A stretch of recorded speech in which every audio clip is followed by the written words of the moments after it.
My name is Elena, and on paper, I'm the steady one. A project manager, the person who keeps calendars straight and budgets from bleeding.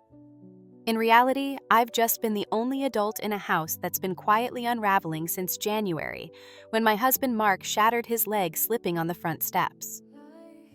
4 months later, physical therapy is optional in his mind, while online income has become a full-time fantasy crypto signals at 2 a.m. dropshipping gurus, who look barely old enough to drive affiliate schemes with screenshots instead of paychecks. Meanwhile, the mortgage drafts itself out of my account. Lila's dance classes, Jonah's preschool fees, groceries, utilities, the college fund.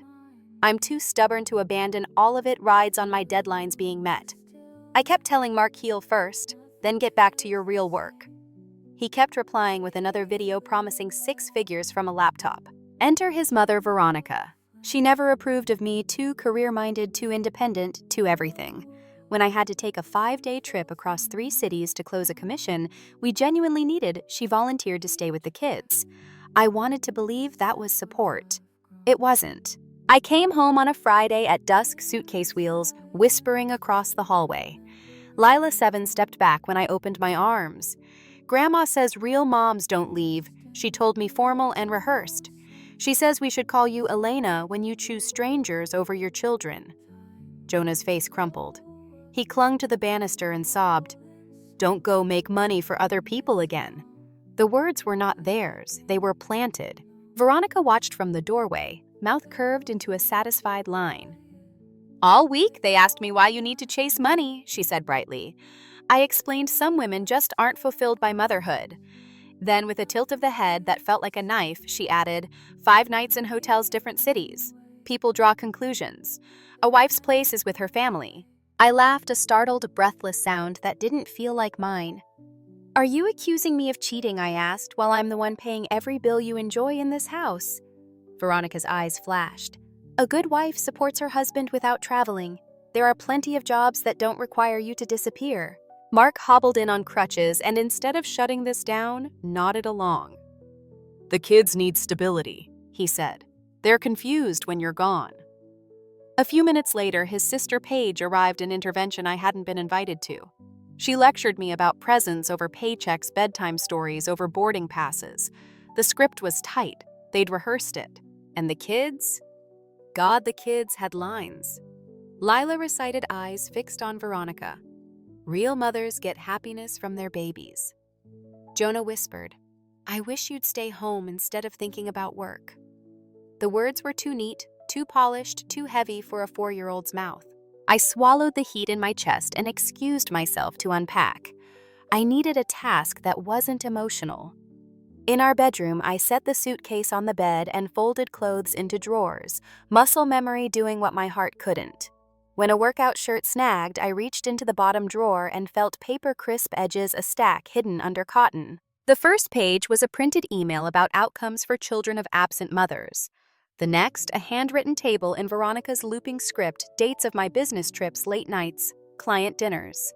Each entry had a note pattern of choosing career, lack of maternal priorities, appearance of impropriety. There were photos of Lila and Jonah looking solemn, timestamps that matched my calendar captions that read like prosecutors' exhibits. Tucked behind them were printed message threads, Mark chatting with someone I didn't recognize about how kids thrive when moms stop chasing titles. I took pictures with my phone, every list, every margin note, every word that turned my work into neglect, and my competence into a crime. Then I slid everything back exactly as I'd found it and returned downstairs. Dinner happened the way dinners do when you're measuring your breath. I stirred sauce, helped with homework, read a story no one really listened to. Lila traced the pictures without meeting my eyes.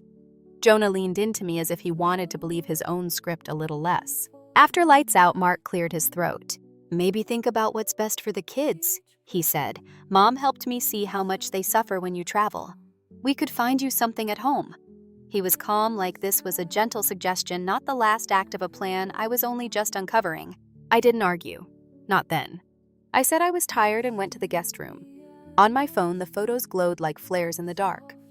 This wasn't disapproval, it was documentation, not concern, a case.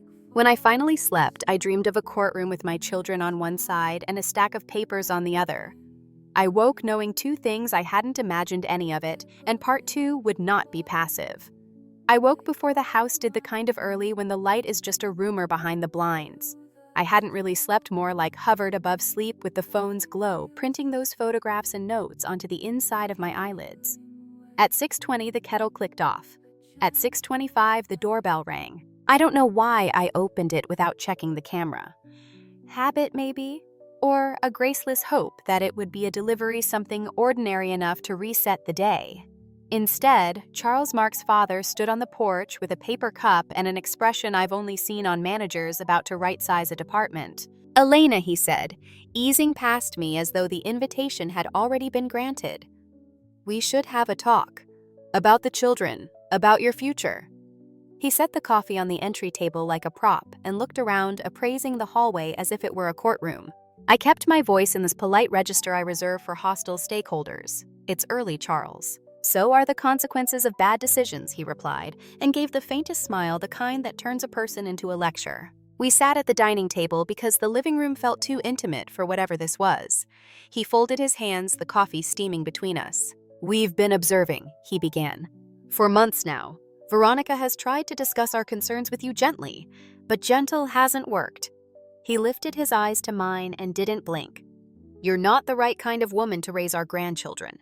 The chair creaked as I leaned back. He let the sentence sit there heavy and well-rehearsed. "You're telling me this?" I said while drinking my coffee in my house. "In our son's house," he corrected mildly. "And as for the timing, this is overdue." He pulled a folded set of papers from his jacket pocket, creases sharp as a map. "We've documented patterns, your overnight trips, missed events, late returns, erratic mood after travel, the children's distress. A pattern is proof of a problem." I thought of the stash I'd found in the dresser, Veronica's columns, her neat notations, the photos where someone had asked Lila and Jonah to look sorrowful, and the air in my lungs thinned. If this was the overture, the next movement would be uglier. "You've been building a case," I said. "We're building a rescue," he said. "Mark deserves a wife who wants to be a wife. The children deserve a mother who is present. There's a young woman at church, Hannah, who understands family, understands sacrifice. She's local and her parents are respectable. She would never disappear for 5 nights at a time." I didn't trust my voice, so I used my eyebrows. He took my silence as invitation to go on. "Mark's been meeting her for coffee," he said, to get advice. "Strictly above board, of course. You understand, one must imagine a future before one can choose it." I imagined a future, I said. It had health insurance and a mortgage that cleared on the first. It had 2 kids with dance classes and preschool and college funds with deposits already in them. Charles exhaled through his nose. "Money is not the point. Stability is." "No," I said. "Power is the point. You want the kind of woman you can manage." "That's a very modern way to misunderstand tradition," he replied, standing. "This is your notice. We're moving ahead to secure what's best for the children. The sooner you accept that, the kinder the process will be." He left his untouched coffee and let himself out. The front door closed with the genteel click of a gavel. Upstairs, the house exhaled into motion. Pipes hummed, steps sounded. I braced. When I reached the hallway, Lila and Jonah were in the guest room where Veronica had been sleeping all week. The bed was made, the pillows lined like soldiers. Veronica was perched on the chair by the window, her hands folded over one knee, a queen receiving petitioners. "Good morning, darlings," she sang without looking at me, as if the room had been staged for a tableau. "Why don't you tell your mother what we talked about yesterday?" I knelt to Lila's height. "You don't have to perform," I said quietly. "You can tell me anything or nothing. You can tell me later, you can tell me never. You're safe." Lila's mouth trembled. She glanced at Veronica, who was still smiling, and then back to me.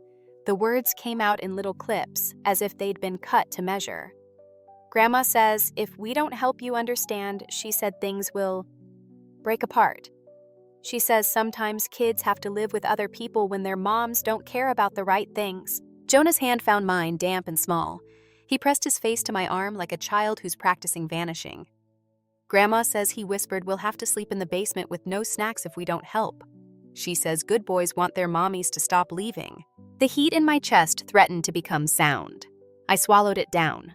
Lila kept going faster now that the dam had a crack. She showed us pictures on her phone, Lila said, tears shining.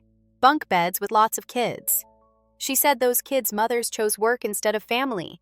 She said if we want to stay together, we have to show you the right way. I looked up at Veronica. You terrorized them. I told them the truth, she said, crisp as a starched napkin. Children must understand consequences. You're the one who forced this lesson by insisting on chasing career validation. You locked Jonah in a closet, I said. My voice was flat as a ledger line. Jonah's grip tightened. Veronica's smile thinned. Timeouts happen, she said, and shrugged as though we were discussing a teaspoon of sugar more or less in a recipe. When he said he was proud of you for working, I asked him to think about whether that pride helps his family.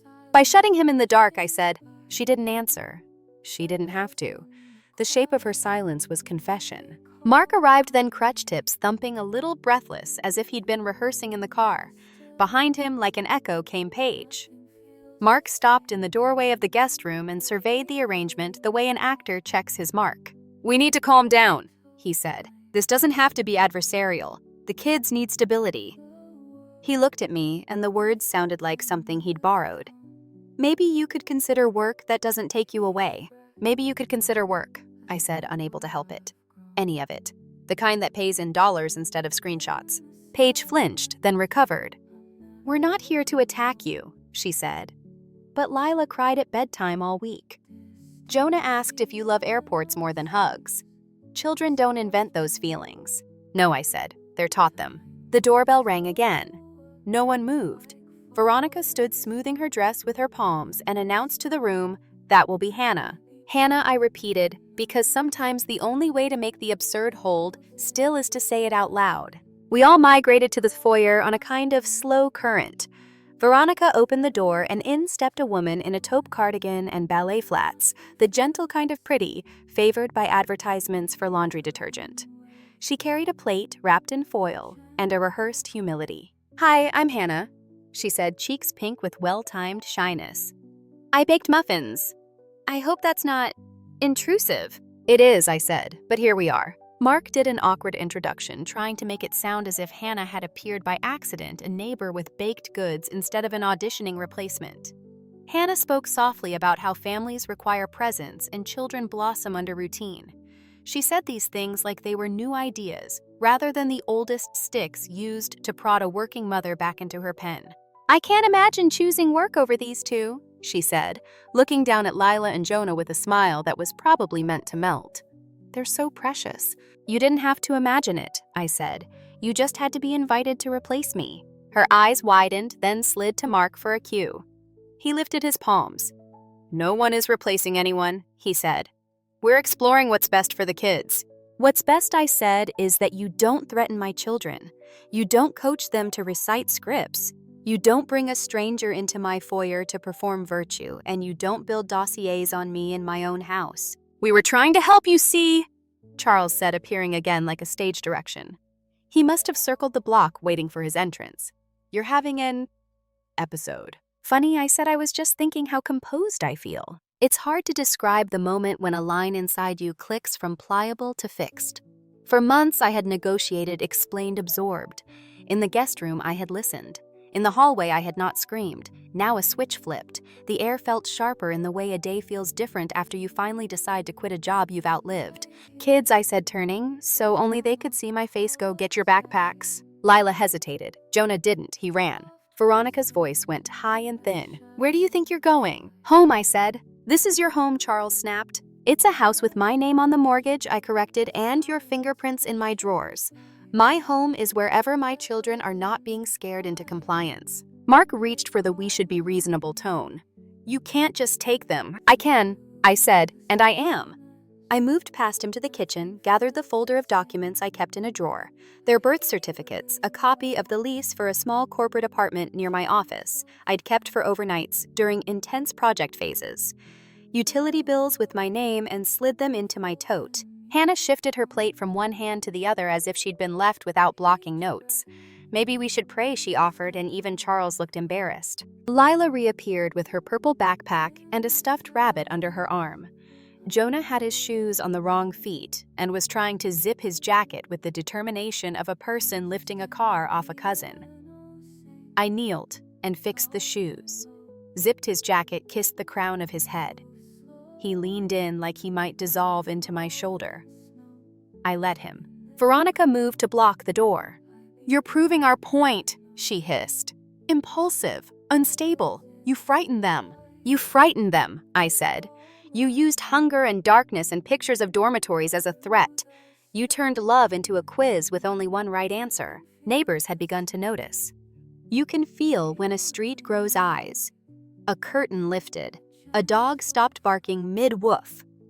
Charles stepped onto the porch like an actor refusing to break character and addressed no one in particular. "Everyone witnessing this," he said in a courtroom voice, "please note her erratic behavior. This will be useful." I didn't give him a reply worth recording. I shepherded the kids past him, buckled them into the car, and shut the doors gently because gentleness felt like a private rebellion. When I rounded the hood, Veronica followed, still speaking as if volume could turn falsehood into fact. "You'll regret this," she said. "Courts don't look kindly on mothers who run." "Courts," I said, opening my door, "look kindly on evidence." I drove. The whole block seemed to lean after us, curious and a little hungry for story. In the rearview mirror, Lila stared out her window as if she'd been holding her breath for days and was testing the air. Jonah kicked his heels against the seat in a rhythm that sounded like a heartbeat sped up. We didn't talk for the first 10 minutes. I kept my voice even when I finally broke the quiet. "We're going to the condo near my office," I said. "The one with the tiny balcony and the red toaster you like because it looks like a robot." Jonah said, "Does the robot make waffles?" "It can be convinced," I said. "Am I in trouble?" Lila asked. "No," I said. "You're in a car." She turned that over like a stone in her palm. "Grandma said if we didn't help her teach you, we would make everything worse." "Grandma was wrong," I said. "Teaching is not threatening. Teaching is not locking anyone in closets. Teaching is not making you say things you don't believe." "Will we have to get a new mommy?" Jonah asked so softly I almost missed it. The road blurred a little, then cleared. "No," I said. "No one is replacing anyone. Your mother-me doesn't get replaced like a light bulb." We reached the condo, a 7th-floor unit with a view of a sliver of river and a lot of sky. I hadn't been there in weeks. It smelled like dust and lemon cleaner and a life I'd kept as a contingency plan. I unlocked the door, and the relief in my shoulders felt like furniture being set down. Inside, I pointed them toward the sofa and went into operational mode. Change the Wi-Fi password, slide the chain across the door, draw the blinds halfway, put the kettle on. Small actions that build the scaffolding of safety. Lila wandered into the kitchenette, watched me measure waffle batter, and asked, "Are we in trouble with Daddy?" "Daddy is in trouble with himself," I said. "We will handle the rest." We ate waffles at 11 a.m. like it was a festival day. Jonah demanded an extra half, which I granted with a flourish that made him giggle. When they were sticky and sated, I gathered my phone and the photos I'd taken of Veronica's lists, the prints I'd made of their birth certificates, the lease. I opened a new email draft addressed to myself and a lawyer whose name I'd saved months ago and told myself I'd never need. Subject line: documentation, immediate consult. Before I hit send, I sat on the edge of the bed in the tiny second bedroom and allowed the tremor that had been traveling through me since dawn to complete its course. It was a small, controlled quake. The building remained standing. The children in the other room argued about whether the robot toaster could also be a spaceship. The sound was ordinary. I clung to it. The rest of that day unfolded in careful increments. I called my manager and told her I needed 2 personal days. I composed a neutral message for Mark. "The kids are safe with me. Do not come to the condo. Do not send your parents. I will communicate through counsel going forward." I wrote to the school and the preschool director a simple note that the kids would be absent for family reasons, and I would update their authorized pickup list. I changed the pin on the building door. At dusk, Lila crept onto the balcony with me. The sky was a watercolor equation still balancing itself. "Can I tell you something?" she asked. "You can tell me anything," I said, "or nothing, or something later." She put her chin on the railing. "When you were gone," she said, "Grandma made us practice lines. She said it was like in a play, and if we said them the right way, you would learn faster. She said if I didn't say them good enough, I would make you leave forever." I didn't correct her grammar. I didn't correct her pronouns. I only set my hand on her back and kept it there, a warm weight anchoring a small body to a safe planet. "Did you believe her?" I asked. "I didn't want to," she said. But when you came home, it was like the lines pushed. That's how fear works, I said. It pushes. Love pulls. She thought about that and nodded once, decisive. Then I choose the pull. We stood in silence, watching the river learn the night. Later, after teeth and pajamas and the ritual of 3 stories because 2 wasn't enough and 4 would be greedy, Jonah fell asleep with the rabbit tucked under his chin. Lila asked for the light to stay on a little. I left the door ajar the way she likes. When my phone buzzed near midnight, I let it. It buzzed again. And again. I turned it face down. The apartment's hum refrigerator vent, the soft tick of a cooling oven, became a lullaby anyway. Sometime in the blue hour, I woke with a sentence in my mouth. This is not disapproval. This is a move. The thought didn't scare me. It clarified me. A plan is a comfort to the person who makes it, and a blueprint for the person determined to undo it. In the morning, I wrote a list on a yellow legal pad, neat block letters, project manager brain doing what it knows. Call attorney. Notify school and preschool with updated pickup permissions and photos. Document everything in a shared drive. Change locks at the house. Gather financial records. Schedule therapist for kids. File police report re-threats and coercion. Ask building to note no access for in-laws. I underlined document twice. Then I underlined protect 3 times. At 8:03 a.m., Lila patted out in socks hair an optimistic tangle. Is today a school day? She asked. Today is an Elena makes waffles and calls people day, I said. She smiled, the kind of smile that looks like the first green insisting itself through frost. Jonah announced from under his blanket that the robot toaster was ready for duty. I made coffee in the small French press that always felt like luxury when I stayed here for crunch weeks. It tasted like beginning again. As the kettle hissed, the phone vibrated with the name of the lawyer. I answered on the first ring. Miss Elena, she said crisp and awake. I saw your materials. I have an opening at 11. Bring everything. I will, I said, and glanced at the 2 small humans constructing a fort out of couch cushions and bravado. Thank you. When I hung up, I felt that click again, the internal gear that shifts you from reacting to steering. Part 2 had announced itself the moment Charles put his coffee down and called it notice. But the real part began here in a 7th floor box with a view of a river and 2 sticky plates in the sink. We weren't fleeing. We were moving. And there is a difference, one the courts understand. I poured batter into the iron and thought about the questions I would be asked and the answers I had. Paper trails, texts, prints, photos, witness names. I thought about Veronica's neat lists and the way order can be a weapon or a shield depending on who holds the pen. Mom, Lila said. I turned. She was hugging the rabbit and trying to fit a serious thought into a small face. Yes, when you go to your workplace, she asked. Do you think about us? Every minute, I said. Every plan I make has your names in the margins. She nodded a little like she'd been waiting for that sentence and found it satisfying. Jonah declared that the robot toaster beeped in robot language and demanded translation. I translated. We ate. We began. At 6:03 a.m., my phone lit with Mom. Her voice arrived already out of breath. Elena. Where are you?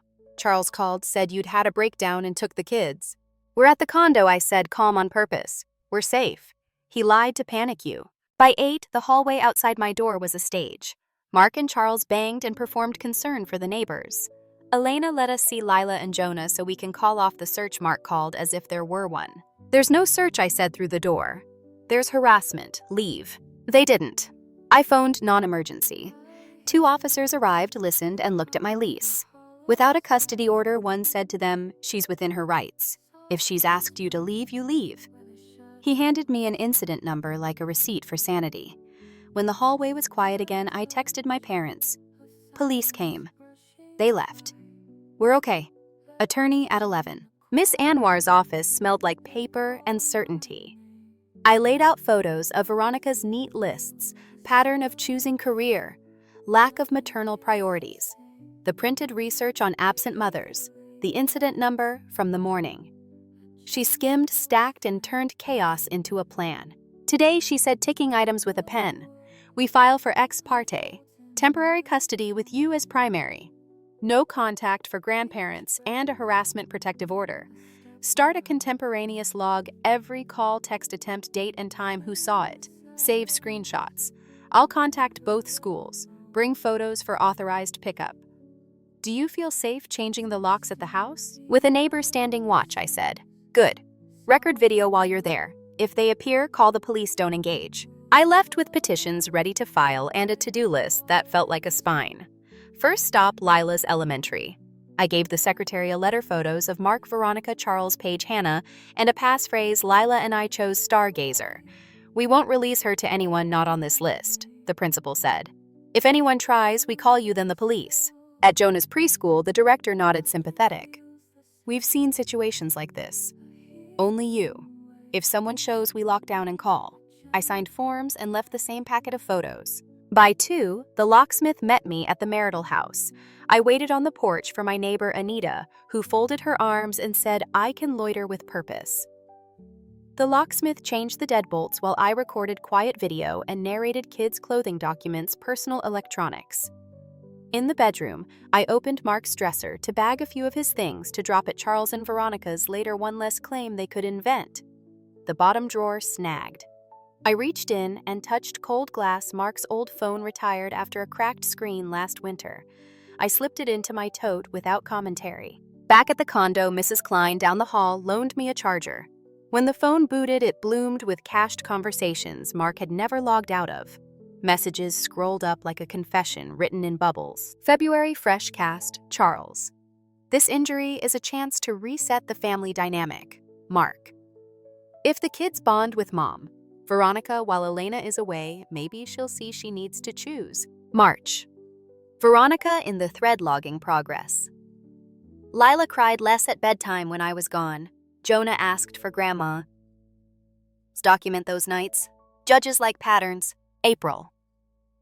Hannah enters happy to talk to Mark about what kids need. Routine predictability, a mother's availability. Charles, on the same page. Mark coffee with H Friday. Don't tell Elena. Mom can cover. May hard turn. Charles. If Elena reacts emotionally to reasonable concerns, note it. Volatile plays. Veronica. Practiced lines with Lila. Real mothers get joy from their babies. Mark Jonas said he was proud of Elena. Time out. Mom says he needs to think about family first. 3 weeks ago, Charles. If she leaves with the kids, call her parents and police create a record concerned father. Mark. Got it. Yesterday, 5:41 a.m. Charles notice day. Be calm. Let mom lead the script. If she storms out, that's a win. I screenshotted everything, backed it up to cloud and external drive, labeled the folder alienation texts/notes. Lila wandered in and read her own name upside down. They talked about me, she whispered. We're going to show the judge that was wrong, I said. The building manager called at 5:03 a.m. the next day. Charles had asked for a spare key for a family emergency. Denied. A note added to my file, no access for anyone without me present. I logged the call. At 7:12, Lila's school phoned. Mark had attempted an early pickup for a medical emergency with his father. They refused and called me. 10 minutes later, Jonah's preschool, Veronica at the door, claiming a doctor's appointment I'd scheduled. The director locked the door, then called the police when Veronica refused to leave. By the time I arrived, she was gone. I took a copy of the incident report. I emailed both administrators a thank you and asked them to save CCTV pulls for those time windows. More paper, more anchors. On the errand loop back, I made 2 printed sets of everything Veronica's lists. The texts, incident numbers, the building manager's email, locksmith receipt. 1 set for Miss Anwar, 1 for the small fireproof safe I bought and bolted into the closet floor. On the lid with a label maker, paper saves people. That night, we FaceTimed my parents. Dad didn't bother with preface. Come here, he said. Beds are made. Locks are new. I have opinions and a porch. Tomorrow after we file, I said. I don't want to trigger another stunt while we're in transit. When the calls and unknown numbers started. Mark Page, a number I suspected was Hannah. I sent 1 message. All communication through counsel. Do not contact me or the children. Do not approach schools or this building. Violations will be documented. Then I blocked them all. Silence is a boundary you can hear. Before sleep, I wrote 2 timelines. One for court dates, times attempts witnesses. One for therapy when Lila started calling me Elena, when Jonah began checking the hallway before bed, the day Veronica locked him in a closet, the day each stopped. Patterns prove both harm and recovery. At the window, the river cut the night like a steady sentence. Tomorrow I would turn fear into ink and ink into orders. The clerk's stamp thudded like neat closures. By noon, Miss Anwar slid certified copies across the table, temporary custody naming me primary no contact for Veronica and Charles, and an interim schedule. Next, she said drive to your parents, text me on arrival. If anyone shows, call the police and hand them the case number. And Elena, don't explain. Enforce. We reached my parents by late afternoon. The old maple out front raised its green hands. Dad met us at the porch. Mom met us with cookies and relief. Lila and Jonah fell into the basement trains like gravity. A car door slammed hard enough to make window glass hum. The bell rang in impatient jabs. Dad opened the door to Veronica, and Charles' righteousness fitted like a suit. We're worried sick. Veronica began tears on command. Where are our grandchildren? They're safe, Dad said. You are not. Charles tried to shoulder past. Dad stepped forward and made the doorway smaller. Leave. You're trespassing. We have every right, Charles began. No, Dad said, pulling a page from his pocket with magician neatness. You have a pattern. I have an order. He held the no contact close enough to read. Leave now or I call the police. Courts don't always get it right, Veronica snapped. We're family. Family is what you protect, Dad said, not what you weaponize. He shut the door softly. The softness was a balm. They paced the sidewalk, phoning narrating for an audience of air. A cruiser arrived. Charles tried concerned grandfather again. The officer knocked. We handed over the order. He escorted them to the curb as if returning seaweed to the tide. The street remembered it was just a street. That night, Mark left a voicemail that ricocheted from fury to begging. You're destroying my relationship with my kids. Come home. I'll get a job. I'll tell them to back off.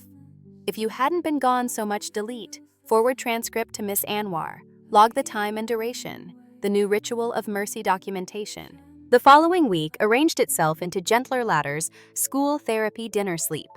The children's therapist kept sand trays and a way of opening windows with questions. Lila drew a house with 4 rooms and labeled them without prompting kitchen, sleep, play, safe. Jonah built a closet from blocks, glared at it, then knocked it flat. I didn't over-explain. I let the professional catch and name what needed naming. My job was paperwork waffles and repeating that our door opens only when we choose. At the first full hearing, the judge was crisp and immune to theater. Miss Anwar laid out the sequence like a blueprint. Veronica's lists and photos. The printed texts between Mark and Charles' attempts to take the children from school. The police incident at my condo. The building manager's note and therapy notes confirming fear tactics and coaching. The judge turned to Mark. Do you dispute these communications? No, he said to the table. Do you dispute that your mother threatened or disciplined the children to alienate them from their mother? She meant well, he tried. That is not an answer. The pen paused. Supervised visitation for you twice a month at the center. No contact for the grandparents. Any circumvention will weigh against you at final custody. The gavel's small wooden syllable felt like oxygen. Afterward, Mark trailed me in the corridor. I didn't want it to go this far. It went this far when you started planning, I said. I just didn't know yet. We moved into a modest rental 15 minutes from my parents, 2 bedrooms, a long hallway, a patch of yard. The robot toaster came. It took on a secondary role as comic relief whenever anxiety spiked. I labeled folders and put the originals of everything in the fireproof safe. On the safe's lid, the label maker paper saves people. The calls dwindled as the order settled in. Veronica mailed 1 3-page letter braided with scripture and accusation. Miss Anwar filed it under harassment and sent a warning. It stopped. Hannah vanished from the story like a character written out mid-season. Perhaps someone told her muffins aren't custody. Supervised visits were by design awkward. A social worker sat at a nearby table pretending to do paperwork while Mark tried to be a father in 2-hour increments. Sometimes Lila and Jonah gave him their polite selves. Sometimes they didn't. I didn't coach either way. Afterward, we didn't autopsy it in the car. We played I Spy and argued whether a cloud could be chosen twice answer sometimes. Recovery arrived in small proofs. Lila called me mom without that ghost of testing my reaction. Jonas stopped checking the hallway before bed. One morning, he announced, "Mommy, I don't think the closet is scary anymore." I wrote it in the log, not for court, but as a mile marker. The divorce decree came in June. Legal language turning truth into law, sole custody to me. Supervised visitation schedule, no contact for Veronica and Charles. I slid the embossed copy into the safe and took the kids for ice cream. I didn't negotiate toppings. Sometimes abundance is repair. On a warm Sunday, we visited the river near the condo just to say hello. Lila narrated ducks. Jonah tossed a leaf and announced he'd mailed the water a message. We stood where I'd once watched night become morning, and I told them a short story about currents, some pull you under, some carry you forward. The work is learning which is which before you're tired. "Which one are we on now?" Lila asked. "The forward one," I said. "How do you know?" "Because we built the boat," I said. She nodded like that was a tool she could keep. At bedtime, after books and rabbit and the debate over whether a song counts as a story, "It doesn't," Lila asked. "Are we done with the scary part?" "We're done with the part where other people wrote the script," I said. "We're in the part where we do." Down the hall, the safe clicked as the metal cooled the house, making those small, faithful sounds of a place that knows how to hold. I lay in the dark and let the quiet count as an ending and a beginning. Tomorrow, there will be lunches to pack and socks to find and a robot toaster to humor. Tomorrow, the maple will learn our names in the wind. Tonight, I have these 2 children breathing in their rooms, a stack of papers that turned fear into fact, and a door that opens only when we choose. Thank you so much for listening to today's story. If this story resonated with you or made you reflect, I'd love to hear your thoughts, so feel free to share them in the comments below. And don't forget to like, subscribe, and hit the notification bell so you won't miss the next story. I'll see you next time as we continue exploring more journeys and lessons together.